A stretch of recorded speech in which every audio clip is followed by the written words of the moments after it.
శ్రీ గురుభ్యో నమ. నమశివాయ చ నమశివాయ. సత్సంగ పరివారానికి సాదరాహ్వానం. జగద్గురువులు శ్రీ శ్రీ ఆది శంకరాచార్య విరచిత శివానంద లహరి స్తోత్రంలోని 18వ శ్లోకం యొక్క సూక్ష్మ వివరణ. గం గణపతయే నమః. స్వవేకో లోకానాం పరమఫలదో దివ్య పదవీం వహంతస్తన్మూలాం పునరపి భజంతే హరిముఖాః. కియద్వా దాక్షిణ్యం తవ శివ మదాసా చ కియతి తదా వా మద్రక్షాం వహసి కరుణాపూరిత దృశా. నమశివాయ చ నమశివాయ. లోకైక దాత ఈశ్వరుల వారి ఒకరి మోక్షదాత అని ఆయన మూలమున హృదయ గ్రంథి వీడవలయునని ఆచార్యుల వారు చెప్తున్నారు. ప్రతిపదార్థం: హే శివ, సుఖస్వరూపుడైన ఈశ్వరుడా, సుఖస్వరూపుడవైన ఈశ్వరుడా, లోకానాం జనులకు పరమ ఫలద మోక్ష ఫలములు ఇచ్చువాడవు. త్వం నీవు ఏకః ఒక్కడివే, హరిముఖాః విష్ణువు మొదలగు వారు, త్వన్మూలా నీవు వసంగిన దివ్య పదవి వైకుంఠము మొదలపు దివ్య స్థానమును వహంతః పొందుచున్నవారై, పునరపి మరలా ఉత్తమ ఫలప్రాప్తికై భజంతే నిన్నే సేవించుచున్నారు. తవ నీ యొక్క దాక్షిణ్య భక్తాభిప్రాయానుసరణము, కియద్వా పరిమితి లేదనుట, మదాసాచ నా యొక్క ఆశయము, మదాసాచ నా యొక్క ఆశయము, కియతి ఎంతటిది, ఇంతయని ఎరుగను అంట. మద్రక్షాం మత్ అహంకారము నుండి, రక్ష నా సంరక్షణమును, కరుణాపూరిత దృశ సంపూర్ణ కటాక్ష వీక్షణముతో, కదా ఎన్నడూ వహసి చేయుదువు. తాత్పర్యం ఏమనగా, ఓ శివ, జనులకు మోక్షమిచ్చువాడువు నీవు ఒక్కడవే.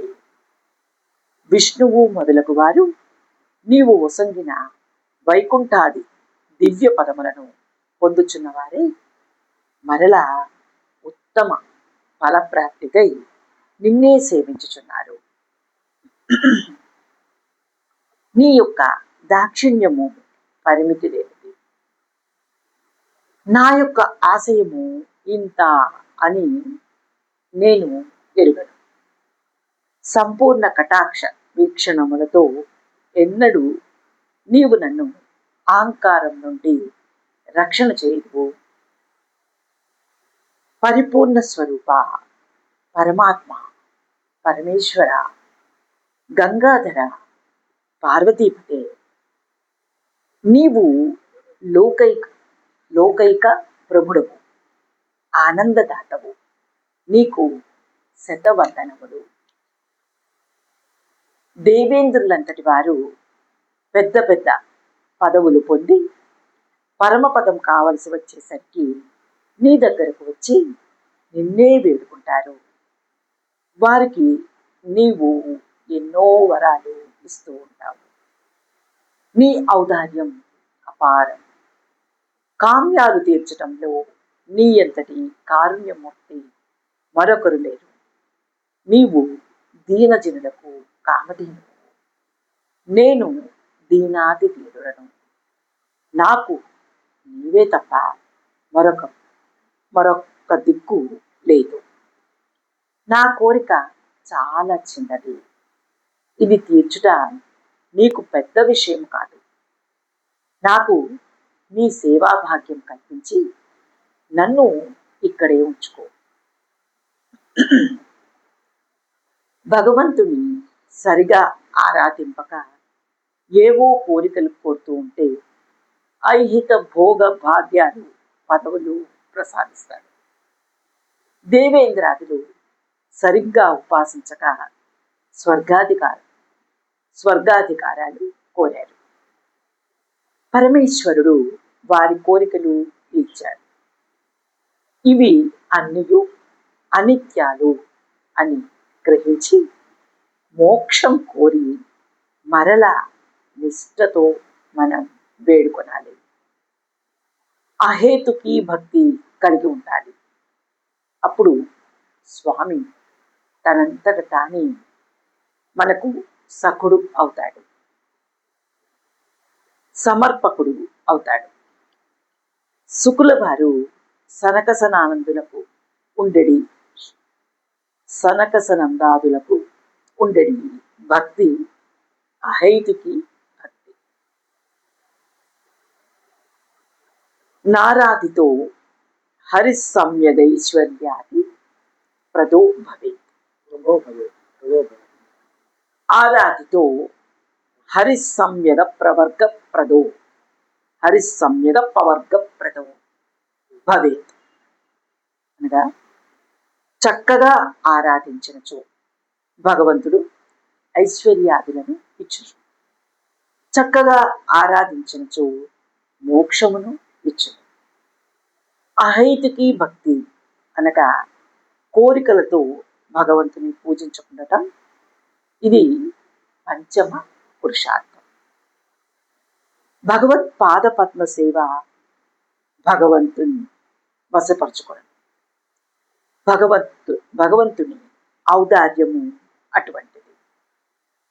ముక్తి గాని కోరుకొనక అట్టి భగవత్ పాద పద్మ సేవను కోరుకొనుట సామాన్యమైన విషయమా?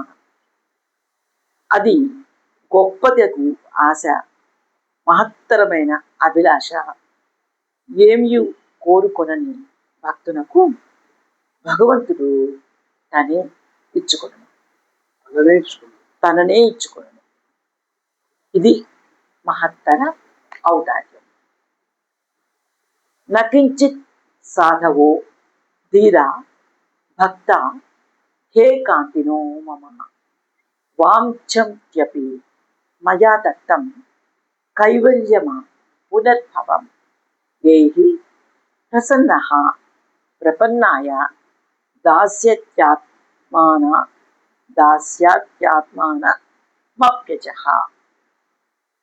అన్నది ఉద్ధవ గీత. నా యొక్క ఏకాంత భక్తుడు ధీరుడై సాధశీలిగా ఉండను.